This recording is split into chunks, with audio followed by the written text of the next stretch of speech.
వేసుకోవడం వలన, ఒంగొంగి దండాలు పెట్టడం వలన, it is not the outward appearance, it is the inward attitude.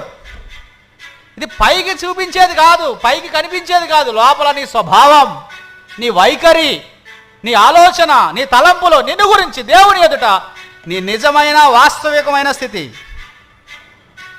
దేవుడు ఎవరిని ఆశీర్వదిస్తాడు? దీనిని ఆశీర్వదిస్తాడు. ఆ వర్షపు నీరు ఆ లోయ ఆహ్వానించక్కలేదు, ఆటోమేటిక్గా వెళ్ళిపోద్ది. అక్కడికి నీరు ఎక్కడికి వెళ్ళిపోద్ది?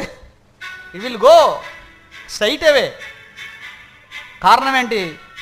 దట్ ఈస్ అ వే. నువ్వు దీనుడు అయితే, దేవుని సంఘములో, దేవుని పరిచర్యలో, ఇంటిలో, దేవుని ఎదుట నువ్వు దీనుడు అయితే, ఎవడు నా మాట విని వణుకునో దేవుడు వాడినే దృష్టించునని చెప్పాడు. మన దీనత్వం అనేది దేవుణ్ణి మన వైపు ఆకర్షిస్తుందండి. మన గర్వం అనేది దేవుణ్ణి మన వైపు నుంచి వికర్షిస్తుంది.